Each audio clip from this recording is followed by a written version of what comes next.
Unit 4 is all about bonding and three-dimensional shapes. We're going to get into VSEPR theory and some additional stuff that you have not seen yet, polarity, and that kind of thing. So we're going to start off pretty simple. We're just going to review the idea of what the three types of chemical bonds are.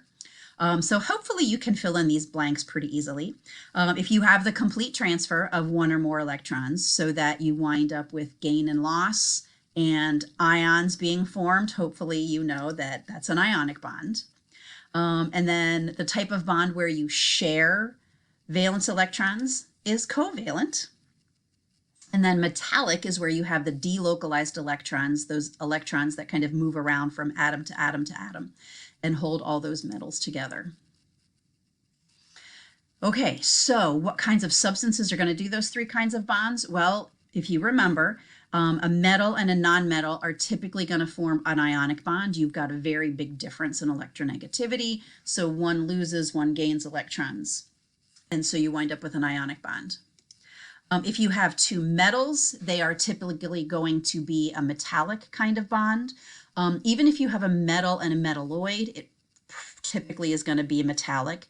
Metalloids tend to do whatever their counterpart does in the bond. So if a metalloid bonds with a metal, it's going to form a metallic bond.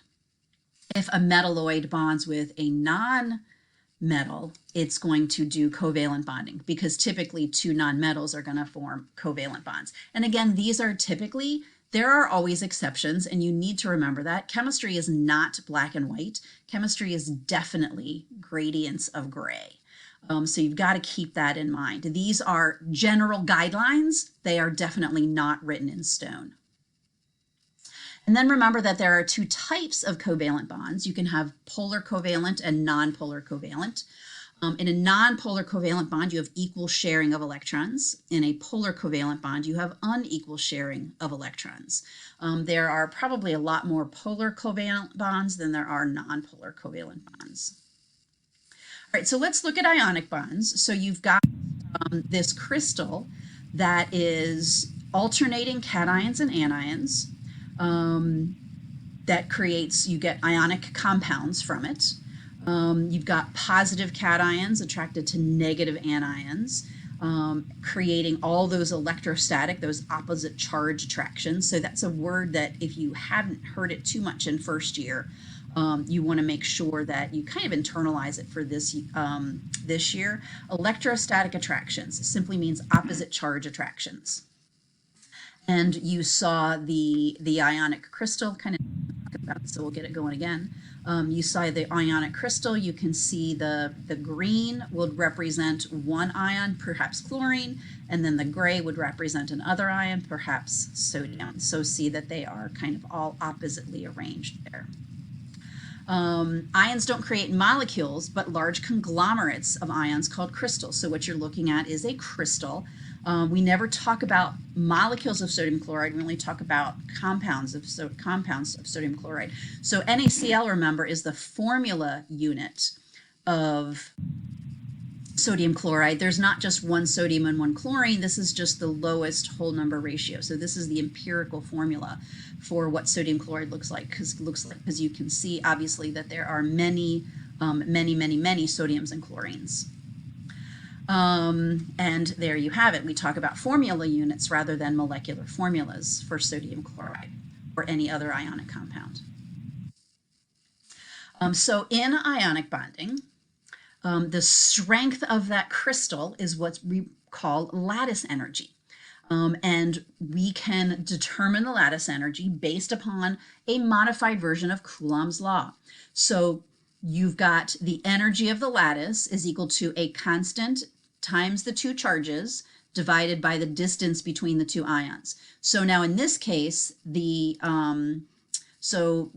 constant has these units in order to account for the charge and the distance in meters between them. So we wind up with joules. And note that since we're talking about ionic compounds, Q1 and Q2 are oppositely charged. So this is going to be an attractive force. So the attraction is going to wind up with a negative value, usually a negative value in lattice energy, because the attraction is going to stabilize that. So usually lattice energy winds up being a negative value. And then remember that in first year, we learned these ideas. The charge of the ion and the distance between is what determines the strength of the lattice energy. So the size of the particles and the charges of the particles. So we want big charge and we want small size to wind up with a big value in lattice energy. That means that crystal is probably not going to dissolve easily in water if you've got a very big lattice energy value. And that kind of got us into talking about solubility rules in first year. And we'll eventually get there this year as well. So one of the things that is a little bit new is taking a look at the Born-Haber cycle. So the Born-Haber cycle basically goes through the steps that are required to get from the elements to the ionic crystal. It allows us to calculate the lattice energy. There are a lot of factors that you have to consider in terms of the stability of the ionic crystal. And so we're going to solve Born-Haber cycles similar to how we've done Hess's law problems, where we're going to take a bunch of delta H's and add them together to get the overall energy. So here's kind of a very general idea. So this is the reaction we want to do.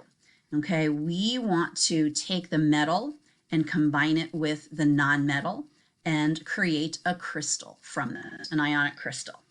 But to do that, really what we need to figure out the lattice energy is we need the ions. We don't want the elements to create the crystal. We want the ions to create the crystal. So this is the value that we want. We want the ions creating the crystal.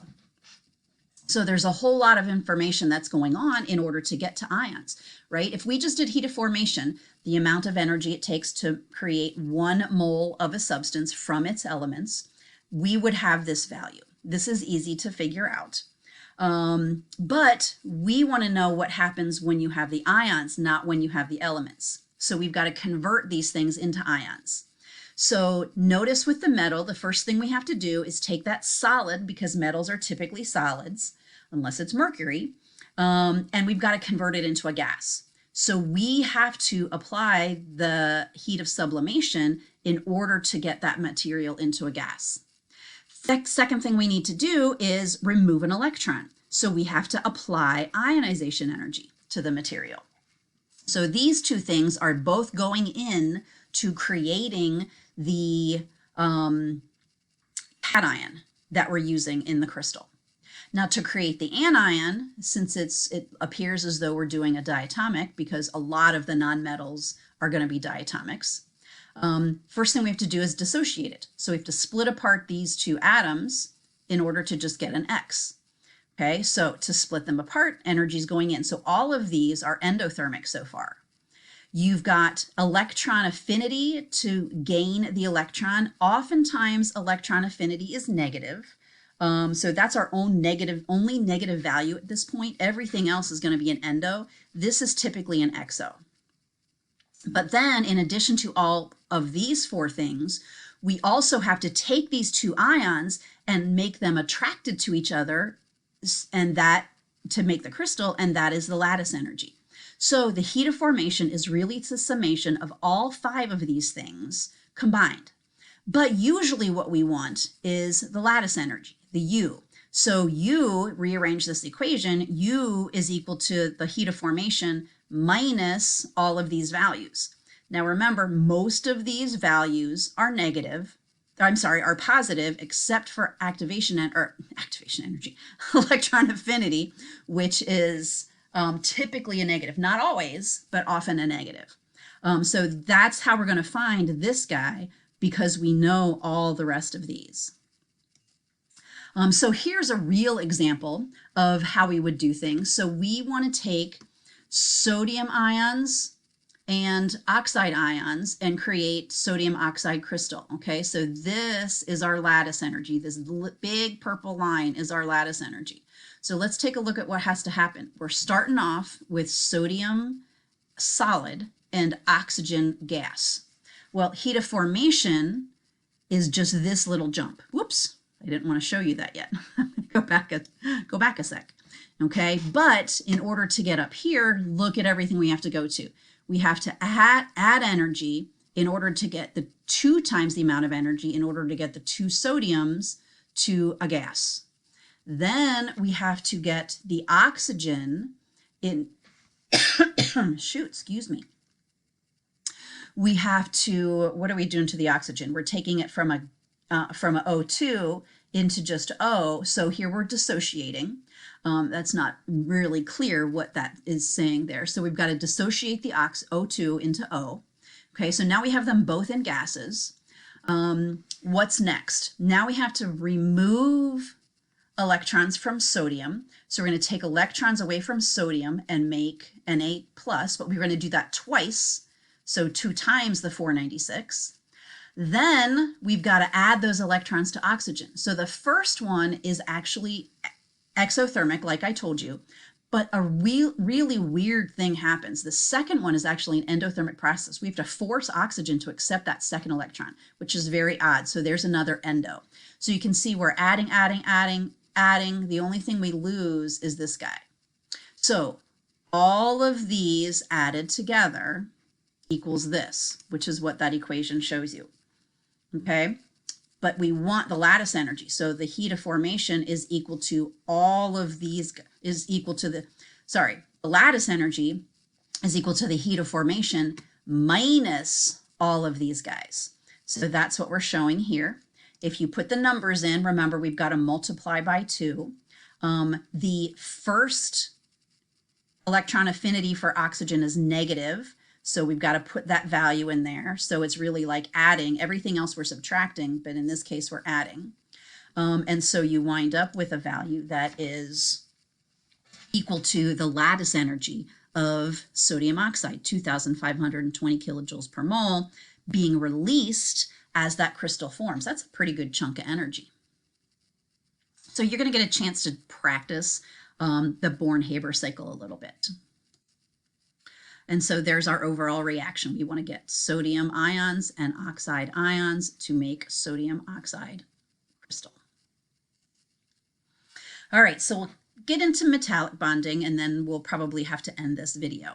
Metallic bonding, pretty straightforward, you guys know that. So metallic bonds obviously give rise to metallic materials. Pure metals or mixtures, do you remember what the word is for mixtures of metals? It is an alloy. So if we make alloys or if we have pure metals, they all still have metallic properties. And the reason for that is because you have delocalized electrons, which are free to move from atom to atom. Because metals don't have enough electrons to fill their valence shell with 8 electrons, they got to figure out some other way to kind of stay together. So they've used these delocalized electrons. So what happens is the d electrons, as well as sometimes the s and the p electrons, but the d electrons for sure, have the opportunity to participate in what we call this sea of electrons, meaning that they're going to move all around. So we're only talking about the valence electrons here, but we've got this sea of electrons that are able to move. And so here is an example of metallic bonding, if it ever loads. Come on.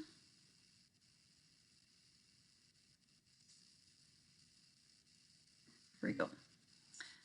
Okay, so you see a nucleus of an atom with however many electrons. They're just showing a couple. But notice what's happening is you have a sea of electrons just moving around. So you've got this negative charge moving, but then the metal nuclei is positively charged. So that's what's holding the electrons close, but not forcing them to stay in one place. So that's the idea of metallic bonding. It took a long time to get there, and then we lost it fast, didn't we? But that's the idea of metallic bonding. So in the next video, we will hit the covalent bonded stuff. So hopefully this will look familiar. So that's where we're headed next.